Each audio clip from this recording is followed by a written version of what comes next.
Two women with the same birthday but very different lives meet while celebrating at the same restaurant. Josie becomes enthralled with Alix's picture-perfect life as a successful podcaster, wife, and mother. Josie feels like she lives a plain and boring life by comparison and decides she is about to change her life, and then pitches the idea to Alix to make a podcast about it.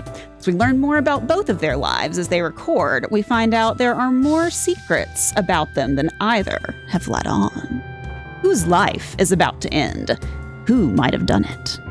So, Greenhorn Gumshoe, will you be able to unravel the mysteries of None of This Is True by Lisa Jewell?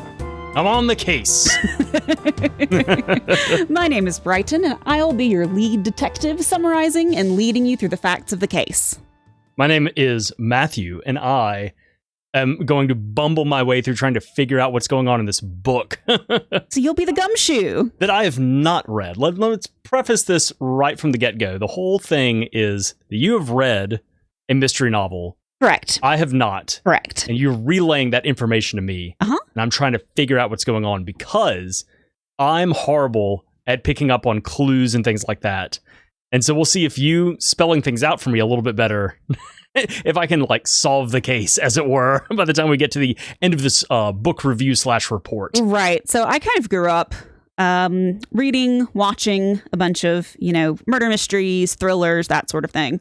My dad and I read a lot when I was younger, and that was one of the genres he liked. And so we had a book club of two for a long time when I was growing up, and just really got into everything from, classic murder mysteries all the way up to more contemporary thrillery murder mysteries. This particular book is relatively new. I think it was like 2023 that it was published. So I think it'll be a lot of fun. I'm going to lead you through kind of the characters first, and then I'll summarize stuff, and then I'll give you a couple chances to guess before I reveal some of the big plot points. Ooh. And I think it'll be fun. I think you'll enjoy it. So I had a good time, getting this all together. So you ready? Well, here we go. This is our inaugural episode. I'm ready to take up my first case. All right. Well, let me tell you really quick a non-spoilery synopsis of some of our characters, so you'll just kind of know who we're dealing with first. So the first character is Alix Summer. She is a journalist and a hit podcaster, wife and mother who appears to have it all from the outside. Her husband is Nathan Summer. He is a recovering alcoholic, but also from the outside looks to have everything together, seems to be the perfect husband. Josie Fair is plain, somewhat odd person who wants more out of her life. She married very young to an older man. That older man was Walter Fair, her husband. When they got married, he was 41 and she was like 16, just to give you an idea. Well, okay, so when we talk about marrying an older man, it not only is it that he was older, she was way young. We'll get into it, but yeah, just as a heads up. He's very controlling and always tends to be in his own little world, kind of off on his computer, that sort of thing. They have two children, Aaron Fair and Roxy Fair. Aaron Fair. Fair, yeah. Man, rip that person, that kid's growing up and going through school and getting teased with their rhyming name. Yeah. And also just difficult to say in kind of any setting. Aaron Fair. Aaron Fair. Oh, well. Well, so she is an adult child, like now, but she stays in her room at her parents' house, really never comes out, and she only eats mashed up food. Oh, this is important later. What? Also, she has a history with Child Protective Services. I'll just say that.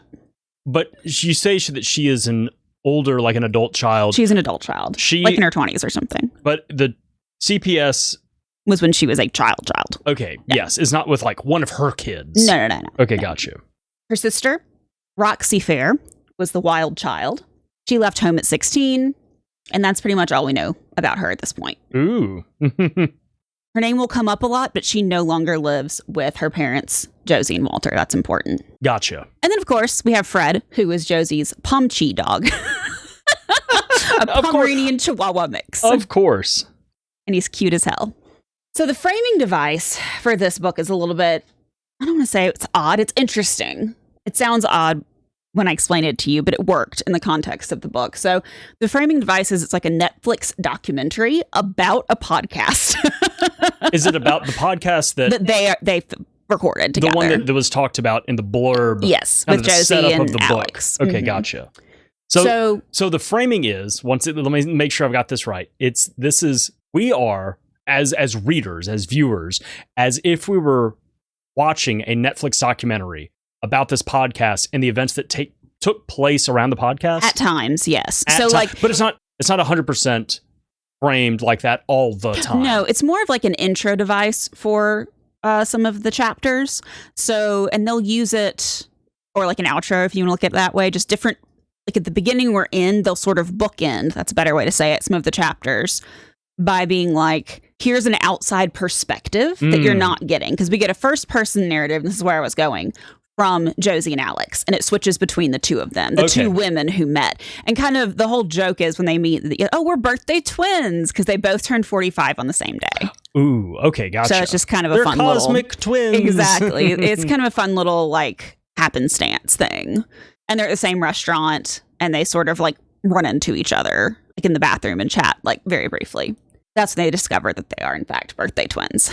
Josie strikes Alix initially as just a little odd, but like not bad, just like nice, but just odd and kind of plain. But they chat, like I said, a little bit in the bathroom in this like first meeting that they have together, and they go their separate ways. Josie engineers a second meeting. She like stalks Alix a little lightly online. Okay. And finds out by just looking at pictures of her with her kids that her kids go to a certain like neighborhood school nearby. And it's the same school that her children went to when they were growing up. Alix is a person who is kind of in the public eye. She's kind of a public figure. This isn't so insane as like, oh my gosh, we shared the same birthday and I see you with your family and I wish I had your life and now I'm going to stalk you. It's more, oh, hey, like, so when their first meeting and introduction, does Josie recognize Alix at all? It's not like, I love your podcast or whatever. She doesn't know her before the meeting. After they meet, like I said, she becomes lightly obsessed. She does a little Facebook stalking and finds out. And she listens to her podcast at that point and goes, oh, wow, like I really like this. And her podcast has kind of been about women who have done important or interesting things with their lives. Like, I overcame this big struggle to do X, Y, and Z, right? The details aren't super important, but basically it's become a very popular podcast about women doing interesting things. So when Josie hears it and becomes lightly stalkery obsessed, she is like, ooh, well, I'm about to do a big and important change in my life. So I'm going to pitch this idea of like a version of her podcast. So it's not the same. It's like you've already done it and here's all the good things. It's like I'm about to make a large change and it's going to be positive. Gotcha. And I think this is an interesting angle. So I'm going to pitch it to her, basically. That is interesting. Which is interesting. Because for Alix, for the podcast, it's going, okay, so here's somebody who is going to do something monumental, who is a woman. So it fits the criteria of what the podcast is doing. Well, she's kind of doing a separate series for this, but yeah. Well, so she's kind of been doing some more modern or ongoing stuff for her podcast. So, but Josie just says, I've got something. And is she kind of... And it just so happens that Alix is looking to do something different anyway. Okay. Like with a different series. So it just aligns by happenstance. So are we as the audience privy to what Josie is planning on doing? Or is she just keeping it close to her chest, even for us? Planning on doing as far as like her big change in her life? Yes, what it is. We don't know that yet. We don't know if she's like some sort of scientist or if she's going to do like a stunt. Correct. Or something like that. Yeah, we don't know yet. But based on what the genre of the book is, we can only assume something nefarious. Yeah, exactly. Yeah. Okay, well, all right, gotcha. Okay, so as they kind of basically... Josie's like, well, that's kind of like a big ask, right? But also is a little impressed by her ballsiness of just like coming up to her and asking to do the podcast and everything like that. And so she says, well, how about we do like a test episode? So Alix invites Josie. It's a lot of she's, so I'm going to try to use their names more so it doesn't get confusing. Gotcha. Thank you. Sorry. I just realized I was like, it's not going to be helpful if I just say she the whole time. So Alix invites Josie over to her home podcasting studio to do a test episode to kind of see if there's anything there, like see how she sounds, see if it's like whatever story that she's going to tell her is interesting, or and if she is also charismatic on mic and stuff like that. Right? Is she awkward on mic? What we're doing right now. No. Ooh, meta commentary. No, I didn't intend that actually to be the case. This is just one that I was reading already. You were like, let's try it this week. And I was like, okay, here we go. Perfect. I got one that I'm reading. So it is kind of funny, but not intentional. Initially, in that first meeting, Josie drops some pretty big bombshells. One of which being that, she met Walter at that super young age that I told you about. But it is like, I say super young age. She met him when she was 14. Ooh. She started going out with him, quote unquote, when she was 15. And it obviously, with this being set, framework of a Netflix and podcast, this is set in the current day. Yeah. But it is supposed to be current day. Are we saying, does it matter if it's pre or post pandemic? Not it is post pandemic. It's set in 2023. It is a very modern time. So, okay, gotcha. Yeah. I'm not sure if it's super relevant to the story, except that Alix's podcast got really popular during the pandemic. That's the only, it helped her kind of rise to fame. But otherwise, it's not, I don't remember it being super relevant to the story. And we don't know, or I may be asking something that we learn in the future about Josie and Walter. Are they from a certain group or religion or society or something like that, where this is something that may be normal or acceptable? Nope. It's just complete happenstance. Yep. They met when there was a huge age gap / she was underage, and they were both just kind of cool with it. Kinda. So I may be getting ahead of the plot. So anyway, 14 years old they meet. 15 they go on their first date together, and they get married when she's 16. But like I said, they knew each other for a long time. So Josie kind of says and during that time he's in his end of his 30s up into his early 40s. No, I think he was 42, I think. You said 16 and 41. 41. I take notes. Yeah. I may not remember things. 41 when they got married. I've got a notepad. He would have been 39, let's say, when they met. Gotcha. But still, not great, right? Yeah, I'm going to file that under not great. Well, and so she starts talking about it. Josie starts talking about the story to Alix, and Alix is riveted. And she's going, whoa, this is kind of wild. And Josie is saying, at the time I felt like it was very romantic, and I felt like it was very much, we're in love, and, I was interested as much as he was type of a thing. She says, but now looking back on it, I kind of feel like he groomed me, knowing that terminology now as an adult and sort of, with looking back in retrospect. And also I think he might have been a bit of a pedophile, which is a big old accusation to make, just out of the gate. Just a smidge. Out of the gate. It's kind of crazy.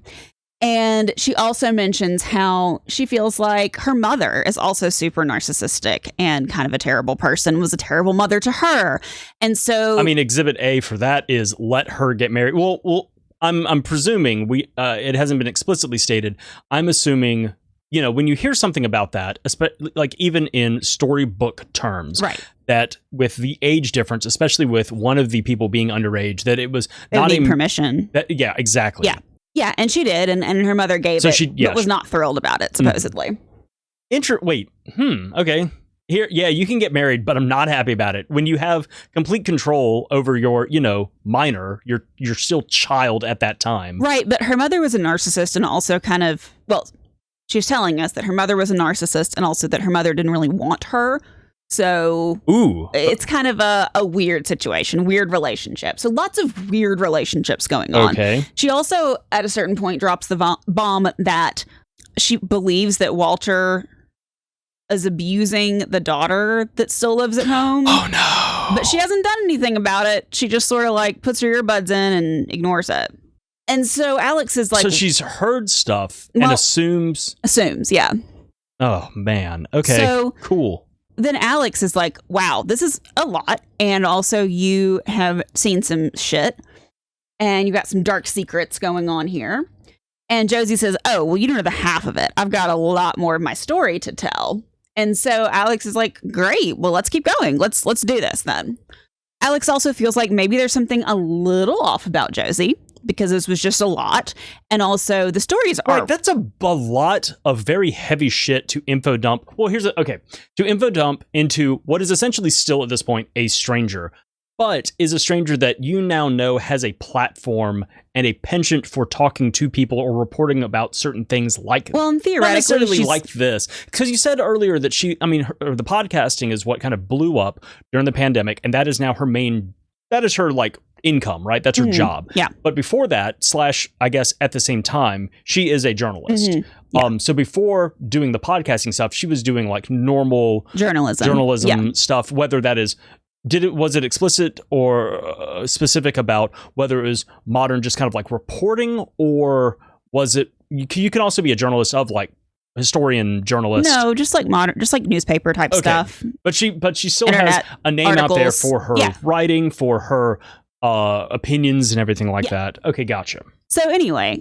Alix is like, well, this is a lot, but also maybe feels like something is a little bit off. And I don't know if that's just because she is a weird lady or if there is something off. So she starts kind of, digging around online a little bit, and she can't really find anything. She can't find much of an internet footprint for any of the names, for Josie's name, Josie Fair, Walter Fair, the husband, or Aaron or Roxy Fair, the daughters.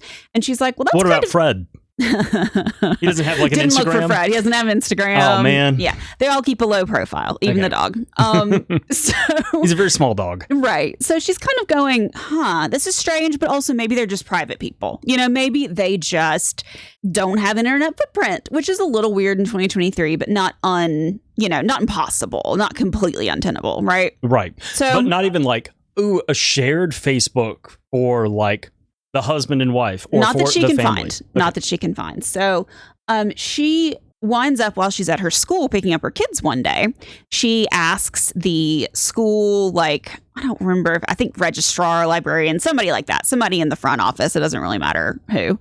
And kind of says like, hey, you've been here for like 30 years or whatever. Do you remember Aaron and Roxy Fair? And she goes, oh, yeah, I remember them. And she's kind of like, oh, well, do tell. And she says, kind of guardedly tells her a little bit and just says, well, Aaron, this is the one that stays at home still. Right. Aaron, came to school one day with like a broken arm, and we tried to talk to her about it, and CPS was involved and blah, blah, blah. Right. But so there's that bit coming back. That's where she learns about that. And she says, but, we never could figure out. The parents were very upset that we called in Child Protective Services, but they never were able to determine through investigation that there was anything else really going on in the home, So they weren't sure if the, parents had broken her arm or whatever, but nobody wound up spilling the beans to anybody. Correct. The doctor, like, obviously it was broken, but the question was if she broke her who? arm, I assume that they also went to the hospital, got it reset. Even then, I no assume story so as told. well. Yeah. But Aaron claims and tells everybody that it was her sister, Roxy, who broke her arm. Okay. Which people find hard to believe, but also they don't have any way to prove otherwise, because no one else is saying they did or didn't do it, right? And apparently Roxy was known for having a temper. She was known for getting into fights at school. So it was kind of like a little believable, but also people were, they always suspect the parents in that kind of a situation first. Right. It's one of those things where what a convenient fall guy. Right. But she wouldn't have gone to that level of extremism necessarily. But who knows? Who knows? Who knows? So who knows? So Alix goes, well, that's kind of strange, but okay. I'll keep that in mind. I'll keep kind of trying to dig and see if I find anything else out, right? So she keeps the context in her mind while she continues to talk to Josie during their podcast interviews, but doesn't really, there's nothing conclusive. She doesn't give it a whole lot of weight. It's just sort of there. And she does ask Josie questions, about it. Like she mentions, I found this out, blah, blah, blah. And Josie says, oh, yeah, Roxy. She kind of confirms what the people at the school said. Roxy was just really violent and that's all there was to it. She doesn't really expound a whole lot. That's just sort of where that sits. Just a little unsettling thing in the back of her mind. At the same time, we're hearing all of this ridiculous drama and dark secrets from Josie's life. But Alix's life, which looks perfect on the outside on Instagram, where Josie was stalking her, and all of these sorts of things. Right. Lightly. Everybody always, You never really know people. Well, you never want to. Nobody puts forward on any social media, today was another normal day. Nothing extremely good or extremely bad to report to the world at large. Nobody does that. You either see everybody's highlights. The highs and lows. Yeah, exactly. Unless you're one of those people that's like, and today I had another grilled cheese sandwich. It's like, okay. Well, and if that's the shtick for your account, right? You know, grilled cheese sandwich every single day. No, you know what I mean, though. I mean, there's very few. What people. are we doing wasting our time with this podcast? We could be doing grilled cheese sandwich every content. single day. Yeah. Anyway, so at the same time, Alix's marriage is under strain because her husband Nathan apparently had a big drinking problem when they first met, but then he had a large span of time, like after his children, they have kids as well. It's not super important that you know their names. They don't play a big role in the story at large. They're just kind of there. You know what I mean? They're just about. That seems suspiciously like you're trying to draw me off of the trail of Alix and Nathan's kids. No. This is where I veer into an insane conspiracy theory about the summer children. No, Lord. Okay. Please proceed. So, I mean, they're around at points. I might mention like, oh yeah, they're like watching TV or something, but they don't. Are they do kind a of whole lot. So obviously they're younger. Yeah. Okay. I think like middle school aged ish. Again, not super important. Yeah. So, but the point is that since they were born, apparently he's been... Right, that makes sense that Aaron and Roxy would be older because if Josie and Alix are the same age... Yeah. But then... She got married so much younger. She had kids so much younger. Right. Okay. Right. Okay. I figured that out. You did. I'm proud of you. I've got a big old brain. You do, baby. so when Nathan was pretty good with his benders, not doing them, that is, for quite a while, pretty much since the children were born. And then he kind of starts to fall off the wagon again. It doesn't really state why he starts to fall off the wagon again. He just kind of does. He starts going out with his buddies more, and they are kind of bad influences, and that they kind of enable it. And is this like a very recent thing? Yeah. I mean, I can recent. chalk it up to post-pandemic, people are starting to go out and be social more. Maybe. I mean, that was my thing. That is a thing for me, is I did not... You don't go out on benders. What are you talking about? Well, let me back up. I was not an alcoholic. I don't plan on being an alcoholic. But what I was saying is I lost a lot of weight during the pandemic because we weren't going out to eat / drink with friends as much. And so, you know, having all of these like home cooked meals and everything like that. And I realized that I was much more of a social drinker. Then after the pandemic kind of let up a little bit and people started going out / we started having people over to our house and I started drinking again. One, I'd lost a lot of weight, and two, hadn't had much to drink with that frequency. And so it became an absolute featherweight.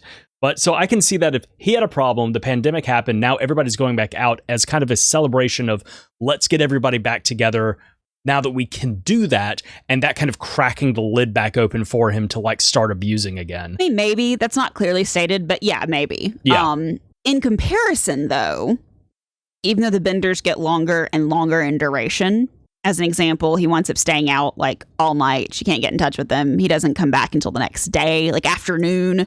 He wound up getting a hotel, like whole thing. And she's like, wow, this has not been this bad. And quite a while, and then it gets to the point where it hasn't been that bad ever. I mean, like where it becomes a multiple day situation. And anyway, but with all the things that she's learning as she's interviewing Josie along this process, Alix is like, man, but in comparison, my marital problems are like nothing, you know, because all of her stuff is so terrible. All of Josie's stuff is so terrible that by comparison, it doesn't feel like it's that bad. You know, it feels workable. But also, Alix just kind of starts to ignore it, which is not healthy either. Not that we're here to assess the health or not health of our characters. They're characters. It's a book, right? Mm-hmm. But it does seem like she specifically, because you're in her head from her perspective at times, she willfully ignores it. She doesn't want to acknowledge it. She gets that escapism and that excuse through Josie and her life to go, well, at least I'm not as bad as Josie. At least it's not, yeah. Right. As things progress and Josie and Alix get to know each other better, Josie starts learning about little hints of Alix's, you know, real life, like the stuff about her husband and the benders, just because things happen and she can't avoid mentioning it, right?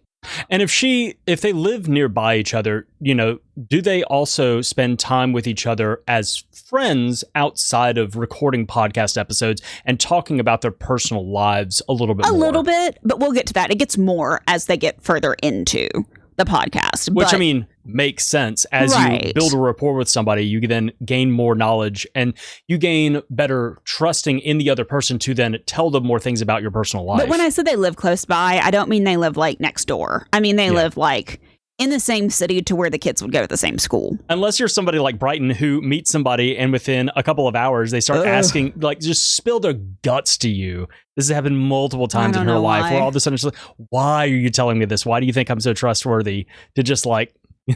I don't know. I'm thinking about quitting my job, the job that I'm currently like teaching you, like that kind of shit. Oh boy. Oh boy. Anyway. I don't know why. I guess I just have one of those faces. Who knows? But anyway, so as Josie starts to come over to Alix's house more frequently, she starts doing progressively weirder things. For example, she starts kind of stealing little trinkets and things from Alix's house. Like, not anything that is valuable, but things that are just around, like a bottle of hand soap or like a little, what am I trying to say? Like a little drawing that her kid made on the fridge. Like just weird little like mementos, trinkets, whatever you want to call them. And she also starts to have strange moments where she's like disassociating and losing, like there's a whole section where she loses a chunk of time and thinks she sees her daughter who left home at 16, like out a window, and she like goes after somebody. But then, of course, it turns out to not be her daughter. But she like is convinced that it's her daughter and that she has to bring her home and blah, blah, blah. So that gets weird. And then she starts to creep even more on Alix's house to where they find a Ring video of her like going through the garbage.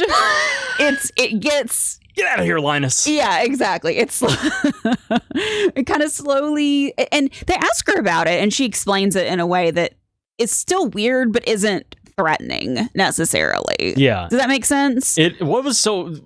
You said they confronted her about it. What was her excuse? What was her... I think she said that she was hoping they'd be home, was just in the neighborhood. Hoping you'd be home so you'd help me look through your trash with me or something? And just happened to stop by and she was grabbing a magazine that she'd seen or something. And I don't know. She made something up that was sort of... one of those things where it's like, that's implausible. Fucking weird. Yeah, exactly. Like it seemed plausible, but it was also like, really? Really now? And you couldn't even make up the lie that, I accidentally threw out... it wasn't even a very good lie. Alix decides, since she can't find out a lot about these people online, that she wants to meet Walter, Josie's husband, and try to get him to either confirm or deny on recording their relationship. At this particular time, when she wants Walter to come on, about how many episodes have they recorded together? That's kind of unclear. They have sessions, but I don't really know what that would be edited down into. But so they've had multiple sessions. Weeks, months have passed. Maybe weeks, maybe. Like maybe a month. It's not really clear at this point. And at this point, I mean, the entire impetus behind them hanging out and recording stuff together for her show is that Josie was going to be doing something big. Making this big change. Been divulged yet? Still not yet. Okay. It's implied, I will say, at this point that the big change is that she's going to leave Walter. That's the implication. That is the... Leave him 6 feet underground. Maybe not. Let me jot down some notes here. But that's the implication, is that she is going to leave him and that she is going to start her new life as her own person, because she and Walter married so young, she doesn't feel like she got a chance to be her own person before they were married and she had kids and they left the house. Like it was just sort of a blur from age 16 on, right? The stated reason that she has told Alix is that she's changing her life. She is leaving her husband. She wants to do something great with her life, type of a thing. And it is kind of interesting at this point where it also makes sense that you can make the decision for yourself, but it's, I guess, different if you are a parent, especially with somebody who is still living at the house, even though Erin is an adult at this point, doesn't seem like she is a very functioning adult. No. Roxy, of course, hasn't been seen or heard from in however many years. So it seems like as good a time as any to kind of cut from that if you are trying to make that change. It's just weird about Erin if she is going to be leaving Walter and knowing, or at least strongly hypothesizing that right, they're implying that he is abusing her actively. Mm-hmm.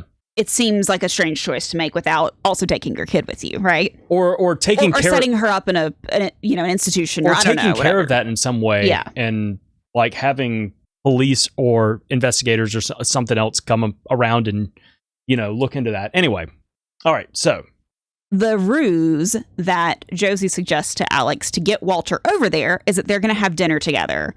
So that, the husbands and wives will have a couple's dinner together, basically.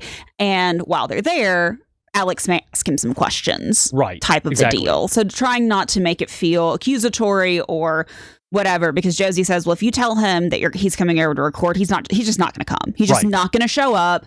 And she's kind of weird and skittish about wanting to involve him in it, which if all of the things she's saying about him are true, that's kind of fair, And it may be that he is kind of if he's violent, because it's also implied that he could have been the one that broke Erin's arm. Like, we don't know. Well, and maybe he is the reason that the family, individually or as a collective, have no social media or internet presence, like we were talking about earlier. She claims that he's very controlling, that they live in fear, all of these different things, right? Right. So it kind of makes sense on that side of things. But on the other side of things, dinner with this lady that she's been hanging out with for the last few weeks should not be that big of a deal. Right, exactly.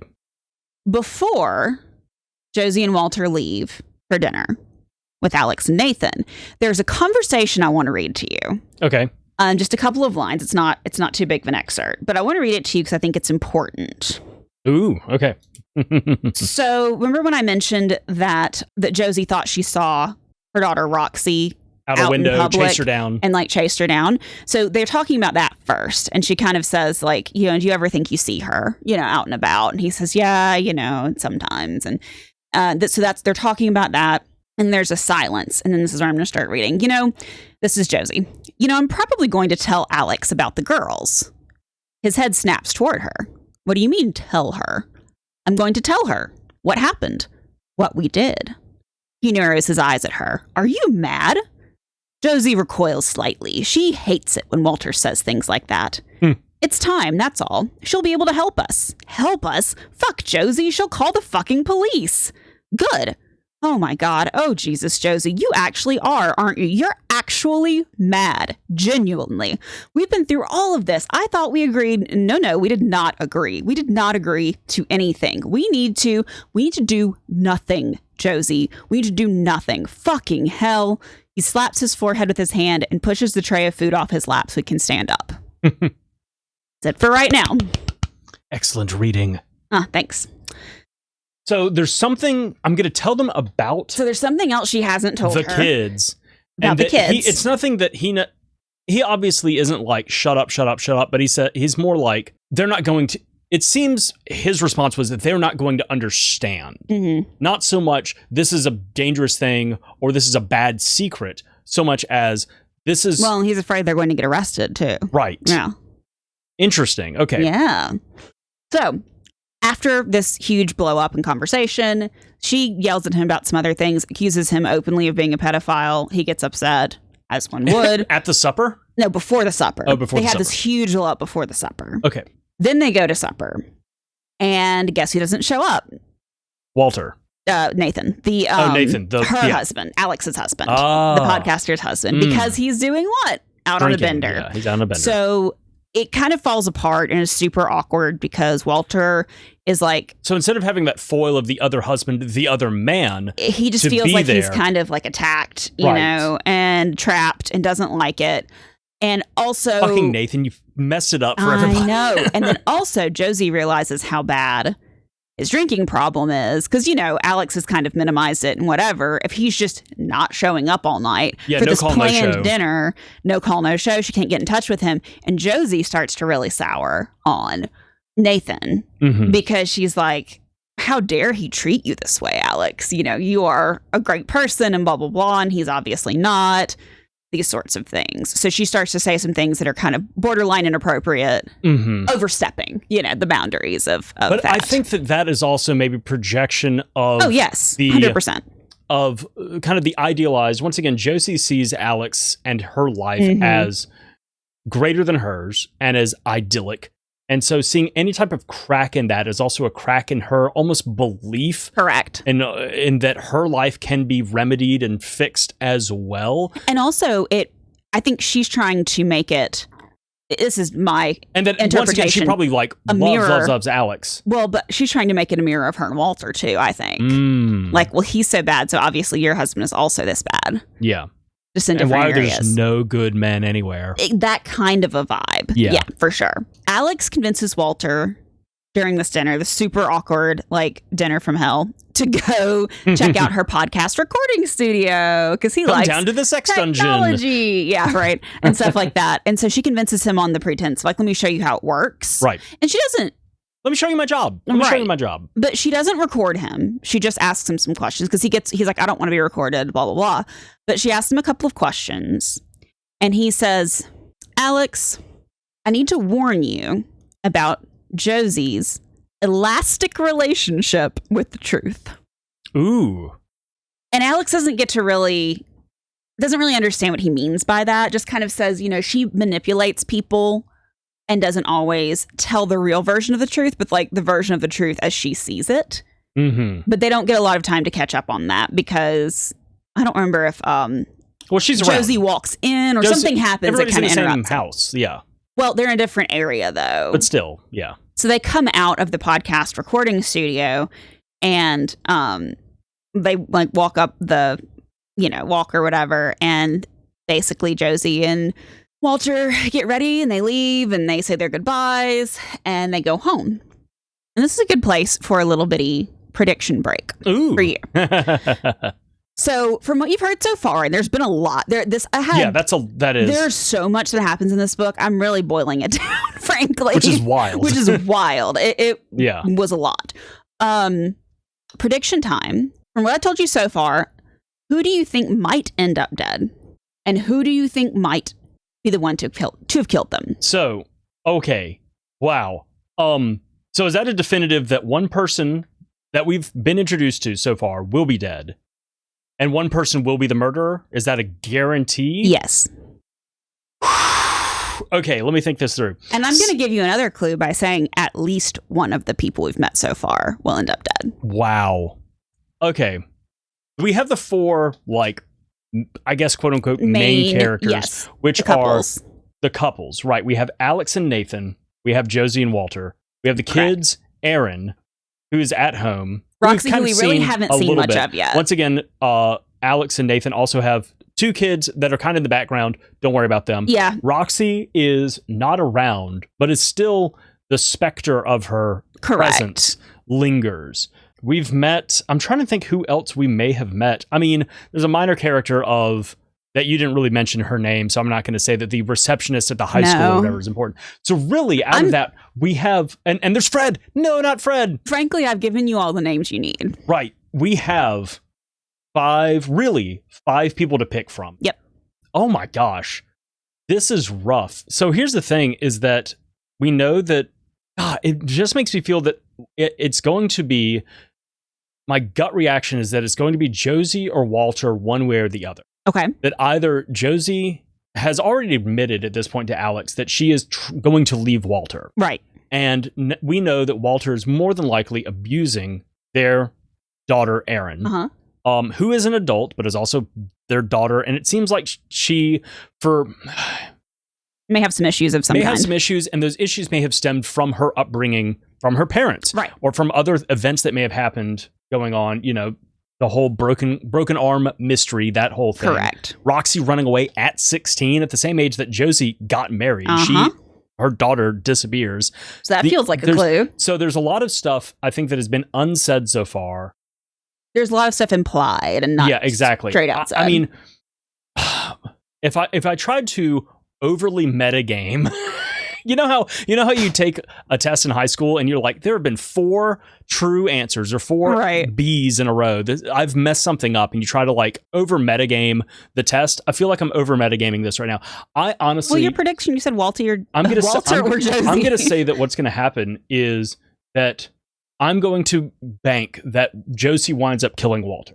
That is that, because it seems like, and that may be way too on the nose, and there needs to be more twists, but that is what the thread is leaning towards. That Josie has already admitted that she is going to leave Walter. She's going to start a new life for herself. Yep. So it may be that this makes things a little easier for her and for Aaron, is to get rid of him in some way. Seems reasonable. You ready to keep going? That is my prediction. I like it. Okay. So at 3 a.m. after the dinner, Josie shows up to Alix's house with dried blood on her face. Okay. Nathan's still not there. He's still on his friggin' bender. Mm-hmm. And so Josie manipulates her way into staying in their guest room for the night, which then extends to the rest of the week. Wait, you said she has dried blood where? On her face, like just on her okay. Person. Does she make any comments? Should she have an excuse? She says that... Is that her blood? She says... Well, she also has some injuries. She has like an injury in the back of her head that's bleeding. She has... So it could be. Like, you say she has blood on her face. Did she get like punched in the nose and she is bleeding? Well, she got definitely some sort of head trauma from something. Either, somebody smashing her into something, or hitting her over the head with something, or whatever. Owl attacks her and she falls down the stairs with the talon and the oh man, that's a whole other one. The staircase is such a great anyway. So great true crime case. So she shows up at Alix's. So yeah, and she has injuries, and so Alix like feels bad and basically says, we left your house and Walter and I got into a huge fight because of everything that went on here, and I accused him of what he is, being a pedophile and all this kind of stuff. And he lost it and attacked me, and I don't feel safe going home, basically, is what she says, is what Josie says. Okay. So Alix says, well, you should probably report this to the fucking police. She says that. She suggests that. She suggests a friend of hers that works at the domestic violence shelter. She suggests all the like normal things you're supposed to do when your spouse attacks you. And when spouses attack. And so Josie comes up with all these reasons why she can't do those things, though. And why the only place she feels safe and the only thing she can do at this moment until she can calm down is to stay with Alix. So she worms her way in there, and Alix feels bad. And how close do Josie and Alix live? Are they walking distance? Well, she does walk there like a good bit, but I don't know if it is. It's set in London, and I'm not super clear on exactly. Oh, this is okay. I didn't know. I've been putting this in America somewhere, but I guess it doesn't matter. Yeah, it's not super relevant. But with that, there's at least public transport. Right. She's able to get to and from each other's houses. They talk about her walking a lot, but I'm not sure if she is taking a bus and then walking. Like, it's not clear on that. But they talk about her walking, Josie walking to Alix's house a good bit. But I get the impression that it was like a far walk, like not a normal amount that you'd walk. Yeah. Does that make sense? So it means that either they, for income reasons, only have one car, or for control reasons, Walter has the car. Correct. Or maybe it's just London and they take public transport. I don't know. I wouldn't know anything about that. I wouldn't either. We're sadly American. So anyway. Well, my point is, we're American and we're sad. Let's get So anyway, let me get back onto my story. So Josie manipulates her way into staying the night, stays the rest of the week. Nathan, once again, still gone. Nathan's still gone. Nathan just won't show up. Alix then winds up talking to a neighbor of theirs who went to school at the same time and with Aaron and Roxy there. So this is while Josie is staying at her house, but they're not together at this moment that the conversation is taking place. She's like taking the trash out or something and winds up running into this neighbor kid who's home for some reason, from college, and they start talking about it. He basically says that it wasn't like a fact, but there were rumors that Walter had been abusing Aaron pretty consistently. And also that Roxy had been best friends with a girl named Brooke who disappeared from the bus stop right next to Josie and Walter's flat. Okay. This is important. Yeah, no joke. Another layer to the story. What was the other girl's name? Her name is Brooke. Brooke. And this would have been after their high school prom is when this girl disappeared. At that point, Alix is well and truly freaked out and is like, okay, I really want to get Josie out of the house, but I also want to finish this podcast. So her desire to get this odd person. Right. At this point, she's kind of in, like, have episodes been edited and released about her yet? No. But this is still work that she's put in. Correct. And I think at this point, she feels like she can wrap it up. Like within a few sessions. So like they're close to the end of the story, or so it seems chronologically to Alix. And she is basically like, if I can just... And I just remembered, I just forgot that this entire thing is being framed as a Netflix documentary about the podcast. These events. Yeah. Oh my gosh. But like I said, really the framing is just to show us, the reader, other people we wouldn't get to see otherwise. So it'll bring up like, I'm picking some like a random thing, like a librarian, right? Or you something. Get some interview from somebody else, correct? So you're getting at the a third party beginning of a chapter, and then you never hear from them again, right? But they just drop some info. They drop some info, where they give you like a teaser that these people wouldn't know at the time. You know, like Alix and Josie might not reveal at that moment. So it's more of a, like I said, more of a framing device. Right. That's why I'm not getting into any of those people, because they're not super important to the story. It's just kind of confusing. Gotcha. Alix and Josie talk about the abuse with Aaron. And Josie says that every night, Walter gets into bed with her. They lay down. Into bed with Josie. With Josie. They lay down together. And then like 30 minutes later, Walter gets up and leaves and goes into Aaron's room. And that's all that she knows. She doesn't hear anything. She doesn't follow. She literally puts in like noise canceling, like headphones, earplugs, whatever, and just shuts down. But before she had those or whatever, she didn't try. No. Right. And she's never gone in and you know, confronted them or tried to stop it or anything. And she doesn't have any other than, but knows that it goes to Aaron's room. Knows. That's all we know for sure, is that he goes to Aaron's room after they go to bed. Okay. So Josie's like, well, why don't you report him or do something? Or like, you've got to help Alix says to Josie, you know, you've got to report him. You've got to stop this. Like, what are you doing? You can't just let one of my Ring cameras. Right. You can't let your child just continue to be, even though she's an adult child, you still can't let her continue to be abused. Yeah. And then she asks Josie how long it's been since she has physically laid eyes on Aaron.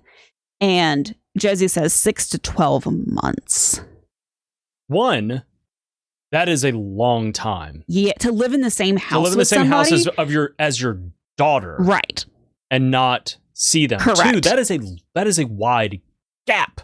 Right, of she's time. not sure. 6 to 12 months. She's not sure, which is even crazier. Crazy wide gap. And the other thing to that is she does cook for her, though. Or like give her and food. Walter brings the food. No, she makes buys baby food or like, what is it called? Like food processes, whatever they have. Yeah. And puts it on a tray outside her room and then just like walks away. And then later that evening or the next day, the stuff will be empty and she'll come back and take it away. Because the dog eats it and Aaron's not there.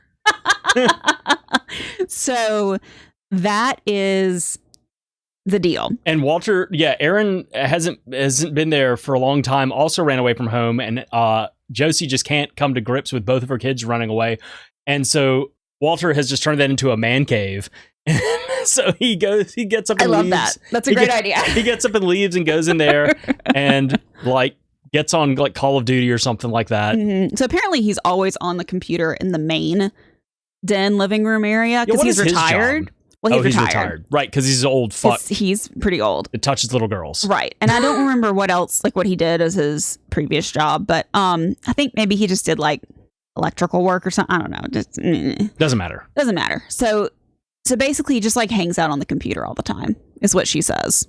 Anyway, the next bit I want to get into is that Alix confronts Josie about the night. This is like later on in the week. This is toward the end of the week that Josie is staying with Alix. She has stayed a whole week with this woman. Whole fucking Has week. Nathan shown up at all? Nathan does show up eventually. Okay. And Josie basically treats him like shit. Right. Because Alix probably also, does Alix also, does he get yes, but also both barrels from these women? Yes, but also Alix is kind of trying to get him to help her get Josie out. So she's like, oh, thank God you're back. You can help me. Like, look, I need you to... You can be the muscle in this situation. Wake the fuck up. I need you to sober up. I need you to be on our side right now. I need your help. Shit's going down. So she sort of skips the whole... I'm mad at you. I'm mad at you. She's like, look, I am, but we got to deal with this, which is, fair.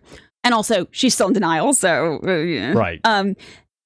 But Josie gets very weird and judgmental with Nathan, tells her he's not good enough for Alix and he needs to, shape up or ship out type of a thing. And Alix confronts Josie and says, hey, so tell me about the time frame of exactly what happened and, with Walter and all. So basically goes through the whole thing with her. After the dinner. Confrontation, what happened, what time was it, blah, blah, blah, like you would do for a police report, right? She goes through the whole thing with her. Timelines don't add up. They don't work. There's a huge gap between, because they got home at like 10 p.m. after the dinner, and she didn't come back to her house until 3 a.m. So if they immediately get home and have a fight, what did you do he for beats her up, and then what did she do hours? for 4 hours? Yeah. We know it's maybe 15 to 20 minutes between their houses, or we think we know. Right. From context clues. So it makes no sense. So Alix really starts to question that for the first time. Josie starts wearing Alix's... And this entire time that Josie's been at Alix and Nathan's house, Walter has not called or come by looking for her. And Alix has not left to go to their house. No, Josie hasn't left to go to their house. No. No. Alix has not left to go to Josie's house looking for Walter to confront him. Oh, no. She asks. Walter's been MIA. Okay. So she asks, Alix asks Josie, like, do you want me to go get your clothes? If you're, concerned for your safety to go back, I'll go and get your clothes. She's like, no, I don't want you to be around him. He's dangerous, blah, blah, blah, et cetera, et cetera. So basically Josie winds up wearing an outfit that Alix gives her towards the end of the week and won't take it off. Creepily wears it the entire time, even after the clothes she got there in have been, run through the wash and that kind of stuff. And they were like, well, it's kind of weird. That is weird on a different level. Correct. Of other things. All of this other stuff. Other weird things that have happened in this book. Right. Which a lot of weird things have happened, to be fair. So finally, Alix gets Josie out of the house by saying, look, I've got my sisters coming to visit, which they really are, and I need the guest room. And Josie's like, well, what about the pull-out couch in your office? And Alix is like, oh my God. She's like, well, my other sister... you go to the police? Right. My other sister's coming too, so I'm going to need that. Don't you have any family or other friends or anything? She claims not to. She says she doesn't have good friends or family or whatever. She can't be with her mom. She can't, her husband's Sorry, scary. Alex, you've got the Josie parasite living in your house now. Pretty much. So she finally gets her out. Alix finally gets Josie out of the house. Both of her sisters do come as promised. They take up both guest rooms. Eventually, they have a girls' night. The sisters are there. They have a girls' night, and Nathan goes off on another bender. So it's been maybe a week or 5 days at this point since his last bender. I can't be around all these women. I gotta go. Right. And so he goes on this bender, and he says he'll come home by midnight. He promises everything's going to be different, blah, blah, blah. And he never shows up. Except this time it's different because it becomes days since he has shown up. And so she starts retracing his steps reports it to the police, retraces his stuff with credit cards, things like that.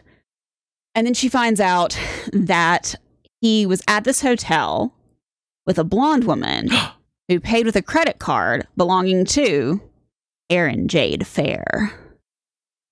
Wait. Erin Fair. Yeah. Josie's daughter. But wait. So what? So you said that Nathan was at a hotel with a woman, and they were able to find out not only his credit card was there, but there was a second credit card. She paid with her credit card at the hotel. Gotcha. Yeah. What? Okay. Right. Okay. So, and they also find CCTV footage of him getting into a car that was hired by a credit card belonging to Erin Jade Fair. Okay. So she tells the police that her husband's been kidnapped, gives him all this information. The police also get a call for around the same time, within a day or two of each other. She does her police report, and then the police get a completely separate, unrelated report from an anonymous caller on a welfare check for Erin Fair and Walter Fair. Now, before I go any further, do you want to make any revised predictions, or would you like me to keep going? Okay. So I still feel, because we haven't seen or heard from Walter in a while, that something has happened to him. Yeah. But after Nathan returned and Josie kind of like gave Left. him the business. Mm-hmm. I wonder if now Josie is trying to fix, like, doesn't have the gumption to stand up to her own husband because the fear is there. It's instilled. She can't break that. But she can save some other woman.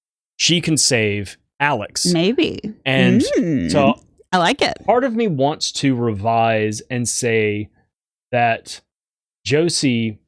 Oh, but You don't have to revise. You can say this or this. I'm going Or to... this and this.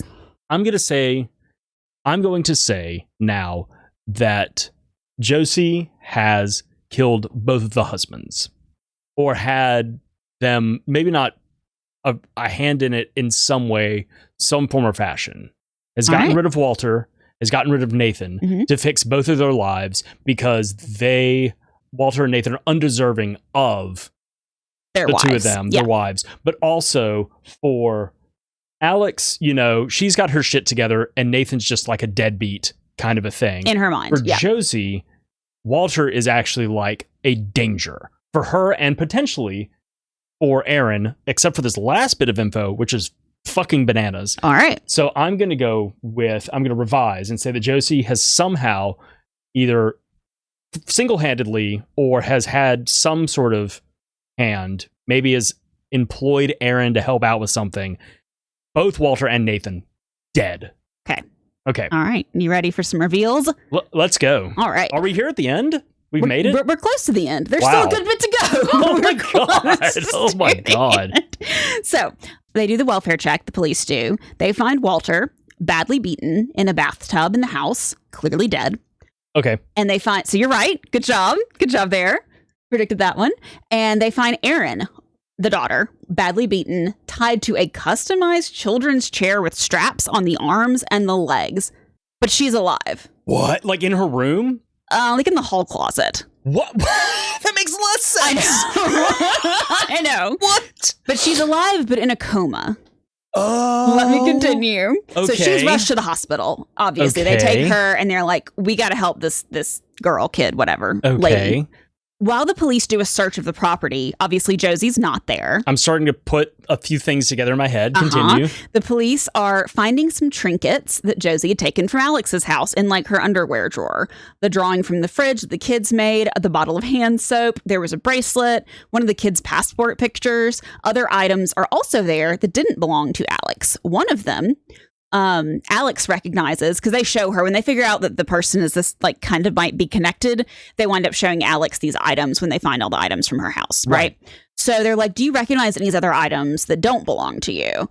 And she recognizes a picture because she found it in I don't remember where she found it for. Maybe she was looking in the annuals, when she was trying to find out Yearbook, something about yeah, the girls. whatever you wanna I don't call it. recall. But basically, she recognizes one of them, the items, as a picture of Brooke, the girl that disappeared, who was friends with Roxy. Right. And so one of the items also is a corsage that Brooke wore to her prom the night she disappeared. What? Right. Okay. So the blonde woman who checked Nathan into hotels revealed to be Caitlin Rand, and she's an actress friend of Josie's. And Josie hired her to get Nathan to the hotel and then send him out to the waiting rental car, in which Josie was the driver. Okay. So Josie has kidnapped Nathan. And probably killed Walter at this point, at the very least, is what we know. And this other actor friend of Josie's is She lured... unwitting accomplice, or does she know? She didn't know. She thought she was luring... So what Josie told her was that... I don't know if I get into this later or not. Basically, We're trying to catch this person on Josie camera told being her, unfaithful. Yeah, we're trying to catch a cheater. This is my good friend's husband. Gotcha. Like, you don't do anything with him, but just like lure him to the hotel room and leave him there. Be seen on the cameras. Be seen on the camera. And then get him into this car. Right. And then that car was driven by her and she was correct. like... Kind of like a scared straight type of a situation. Gotcha. Like, Okay. it wasn't... Anyway, so the girl didn't know. Right. And she later comes and talks to Alix and is like, he was so nice. He had problems, but he was not unfaithful to you, like in the least. Yeah, he So, was not, yeah. Yeah, he had other issues, but it didn't have anything to do with you, basically. So we find that out. Now he's got And- a major issue. Right. And Caitlin Rand, the actress, uses this card that, Josie had provided her, which is her daughter's card. Right. So then Da da da. Roxy Fair arrives at the police station Just shows up and wants to talk to Alix. I'm imagining that they probably told her, like, your sister's in ICU or whatever. Is my guess. And your father is dead. And your father's dead. And your mother has potentially kidnapped somebody. Correct. So she shows up to explain a lot of things. And she tells Alix that the horrible things that her mother says about her father, Walter, were made up. And were all her? That Josie was jealous that the kids liked Walter more than they liked her. And that Josie was the controlling one and didn't like basically him getting more attention and him being more positively received. So she told people that he was a pedophile and controlling and blah, blah, blah. What they would have believed because they got married when she was so young. Correct. So if she says, oh, he's also doing stuff with... It feels like there's some veracity to it. Right. Because, yeah. And then Roxy also says, Brooke and I were really good friends, but it wasn't just that. We were in love. We were like dating. Okay. And she spent a lot of time with my family and like at my house and stuff like that. And we were all like, when she was there, everybody liked her so much. Like we'd come over and do board game nights and like it was a big happy family dynamic. But they should not have liked her more than Josie. And she says that, yeah, basically she says, and Josie got really jealous of her. Right. Of and course. so she says, basically she posits that she thinks, you know, Josie might have had a hand in it. This also makes sense that Josie would have like almost inherited her mother's narcissism almost, or seen that and been like, well, why not me? Right.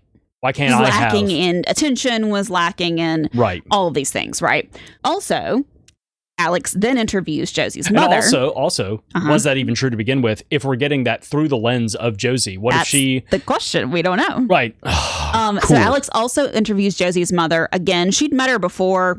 Oh, and now here we are. Right. So she speaks to Josie's mother, and Josie's mother says Walter never groomed Josie. Josie pursued him.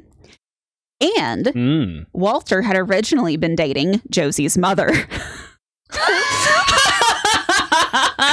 Wild, my right? God. And that's how they met. Right. Because he was in the house. Yeah. And then Josie stole her away. And supposedly... Stole him away, rather. Josie stole him away. Then we find out about Josie's kind of like warped manifesto. So...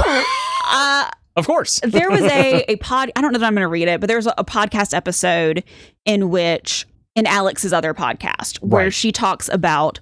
One of her guests talks about how clean breaks were really important to her in like starting her life over. Like her husband died tragically. I don't remember, it was like some accident or something like that, but she dies tragically. And the lady makes a comment like, oh, you know, as bad as it sounds, sometimes I think it was easier because I had a clean break. There weren't any like weird tendrils of, you know, me still wanting to be together with him going on or whatever. As sad as it is, it was just as opposed to like over. A breakup or divorce or going missing. It was like a definitive end of their relationship. And so Josie writes this like note, and it kind of sounds like a manifesto wherein she completely misinterpreted that and turned that into the big thing that was going to change her life, is that she was going to kill Walter, and that was going to be her fresh start, her clean break. Right. And so that sort of makes it make sense in her mind as much as you can make any of that make sense as to why she did what she did. Right. It is not sound reasoning, but it is at least reasoning that you can look at and go, I see how you got there. Correct. So apparently Roxy tells the police about this cabin where they used to vacation as kids, and they go and find Josie had rented one of these cabins under, I think, Aaron's name again, and they search the cabin, and they can tell there were signs of like people having been there. Of course, Josie's not there. Nathan. Yeah, Nathan. I just lost his name for a second. Nathan's not there. And then they decide that the best next move would be to check the lake. And so they call Alix and they say, look, you know, we're going to search the lake. Drag the lake, yeah. Yeah, and see if we find your husband. You might want to kind of head this way just in case. If not, you drive slow. Also, you might want to see, because we are like 90% certain he was held at this cabin. So you can come here and see if you recognize, you know, any of the stuff or, you know, whatever. Either way, you need to head this way. So a nice calm drive out to the country for her. Right. Her mother actually comes with her at that point. So that's better. It makes it safer, you know, for driving. Her mother drives and she just freaks out the whole time. But they get there, and it's like moments later or whatever, the police find her husband's body, Nathan. So, ding, ding, ding. You're right about that one. Both men were dead. Both men were dead. I'm a winner. No, but it was really sad because even though he had his problems as a character, he was a relatively sympathetic character. And they get into didn't do anything necessarily bad or wrong. Well, just he had his own internal demons that didn't. Also, it wasn't like he got drunk and then hit Alix or anything like that. No. He just would like get drunk and disappear. Well, which sucks, but that is something that is, once again, is not overtly and directly detrimental to other parties. It sucks that he would disappear and stuff like that, and obviously that's not good for his health. That's not good for, I don't know what their financial situation is and stuff like that, but that is not something that is, once again, damaging to Alix in any type of physical way. Well, except for the panic of not knowing where he is for of course, days. That sucks. But once again, that is not necessarily an evil. It is just almost a selfishness and kind of a failing on that part. Well, so, I mean, we learn more about it later, but, obviously Alix is devastated, and they go through, like, the funeral and, like, how much she's grieving and everything. And she kind of talks about how he had a tough upbringing as well, and they think that a lot of his masking of the pain of it was him just drinking. He didn't get appropriate help. He didn't know how to, and he didn't want her to see him that way. And so that's the reason he would like go off and like rent a hotel room and just kind of sleep it off, because he didn't want her to see him, in a bad state or whatever. So, it's sad. He needed help, obviously, right? And he didn't get it, but, that is our story. So Josie sends Alix a disturbing text message from a weird number, like right after they find the body, and basically says she never meant to hurt Alix. She just meant to scare him straight, basically, and send him back. Never meant to hurt Nathan. Did I say Alix? Yeah. Sorry. Never meant to hurt Nathan. She never meant to hurt Nathan, just scare him and send him back to Alix. She also says she's sorry and that she never got to tell Alix the worst part of her story before all of this happened. So there's still a dark secret that she did not Which may also share. be a fucking lie. We don't know. So, but what do we find out what she wound up doing? Because obviously Nathan's body was found in the lake. That means that if we're going to take Josie's word at face value, which we shouldn't at this point, she took him out to that cabin, and then what?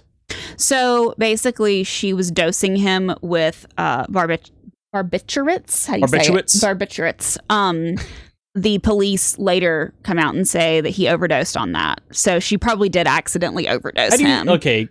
On that. Well, and also, like, if he's been on a drinking bender, right, it probably didn't mix well, and she doesn't know that. She doesn't know that, and so I think she was just basically, the trying to scare kidnapping him. And dragging somebody out in the middle of nowhere to a cabin is not enough, but then to also give them drugs, right? Absolutely insane. Yep.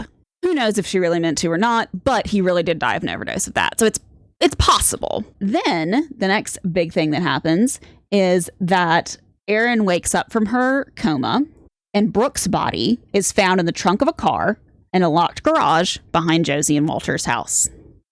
And we find out that must have been there for years. Yeah, it had been. Erin basically gives her eyewitness account of what happened to both her father and to Brooke.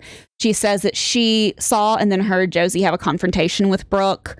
Roxy had already left at this point, and it turned out to be her murder. She didn't know at the time. She saw them having a confrontation and then was like, I'm going to my room, and closed the door, and then heard a knock and a bump and whatever. So she didn't once again. Yeah. She didn't 100% know, but she assumed that was her murder. And, of course, never saw Brooke again. After that, she was just like, I'm not going to come out of my room ever if I can help it. And so starts kind of intermittently getting more and more reserved, more and more, like a hermit kind of. Yeah. More reclusive. But then she starts streaming, playing video games on Twitch, and gets a huge following and starts getting money coming in from that. And so that's her plan, is to use that money to get out.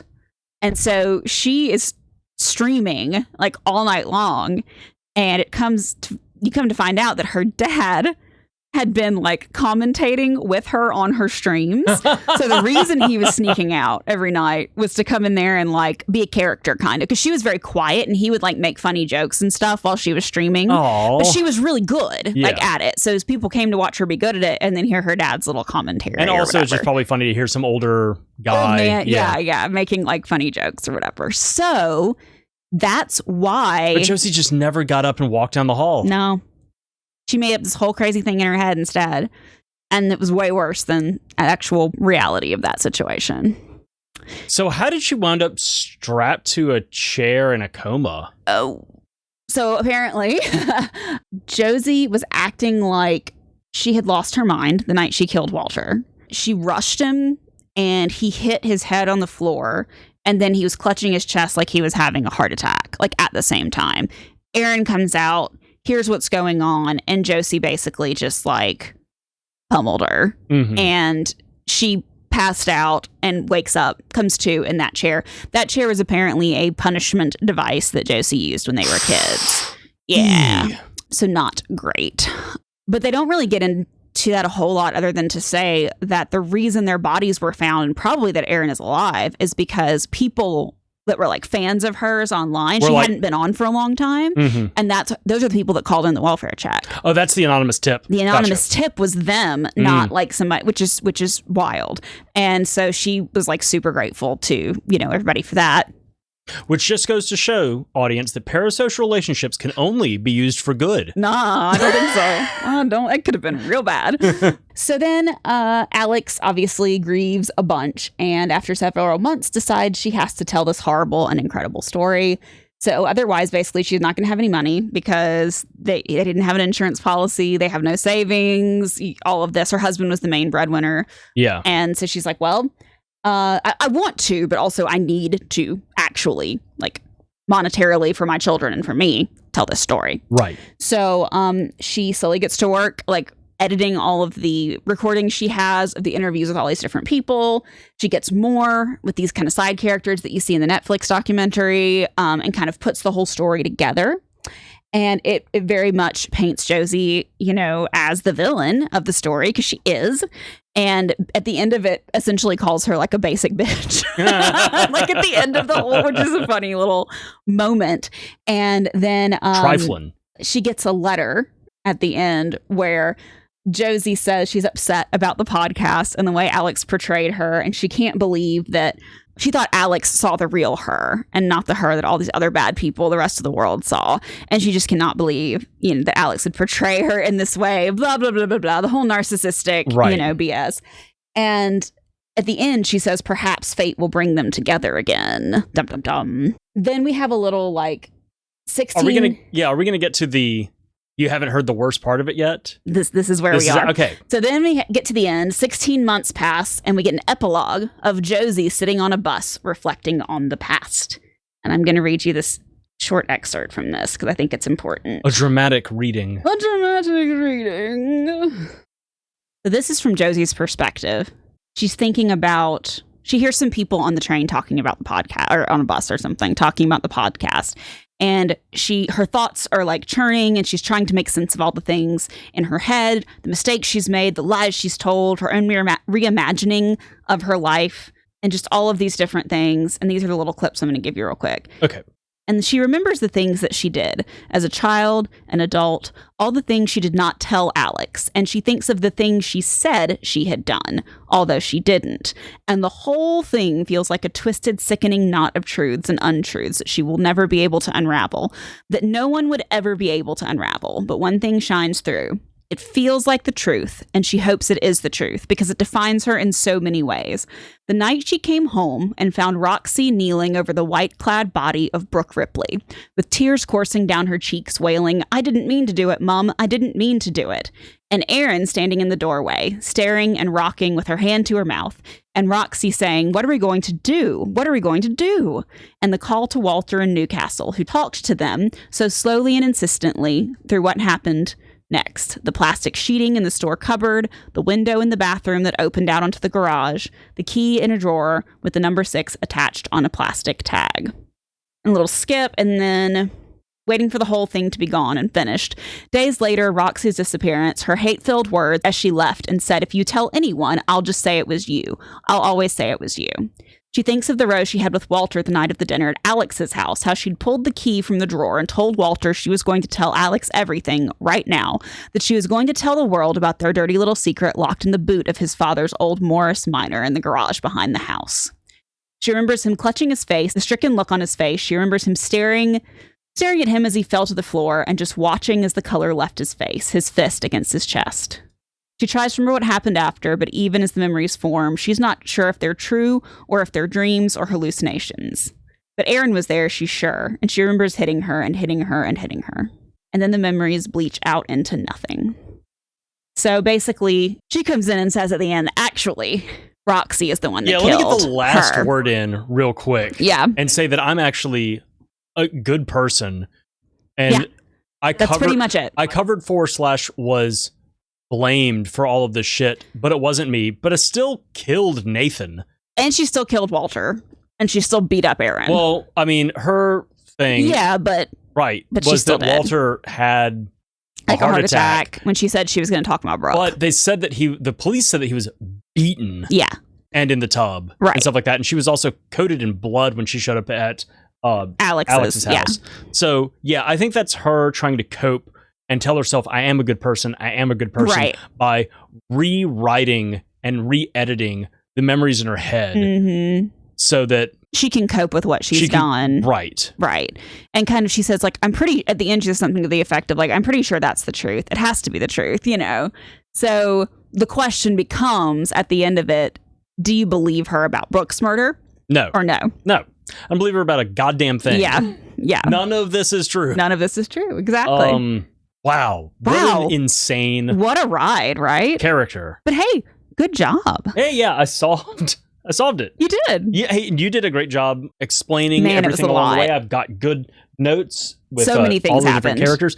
What? Yeah, all over the place. So much happened, and like I said, I was so paraphrasing. Many stories, kind of within stories with this one as well. Right, and I was even paraphrasing a good bit, and there was still just so much I had to tell you, even just so that you could get the context to make the guesses. You know. Well, now that we've gone through and explored the book, and I've had my guess, book report time or review time. What did you think of the book? I enjoyed it. I thought it was well done. I don't know if we're going to do, like a rating or anything like that. You can just give it like a thumbs up or thumbs down. I mean, thumbs up. I would recommend reading it if you like, kind of the twisty thrillers and that sort of thing. Obviously, spoiled a lot of the twists for you, but if you think you would enjoy actually reading it, then yeah, I think it was good. I'd give it like a thumbs up, and I would say definitely read if you're a fan of stuff like this. Any standout stuff, either as like especially good or maybe like weird, like why was this here, kind of out of nowhere stuff, or... I did think the characterization was really good. You know, obviously you're not getting as much of that because I'm having to gloss over a lot, but I thought being inside the heads of, Josie and of Alix worked really well for telling the story and made you very sympathetic towards both of their characters. Even as stuff kind of starts to turn against Josie, you're still getting her perspective in a way that makes it interesting.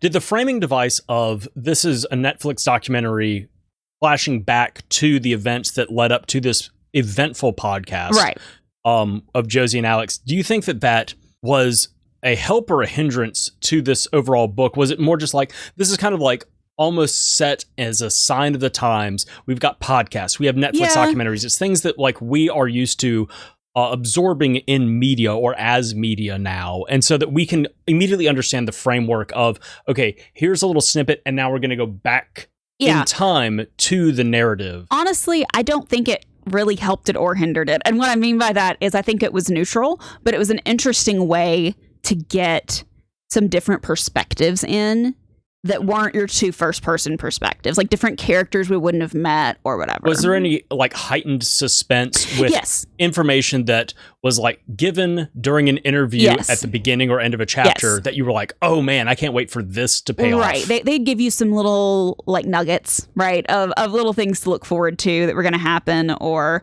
kind of like, and they had no idea what was going to happen next, that kind of a thing. Well, that's good So that was kind of fun. Yeah, so that- was it necessary to the story? No. well, I mean, there's so was many it a things fun that you framing can, device? Yes. there's so many things that you can talk about in narrative as things being quote unquote necessary, but in the choice that they made, do you think that was a good choice? Sure. Yeah. Sure. It was fun. Yeah. It was fun. Like I said, it wasn't.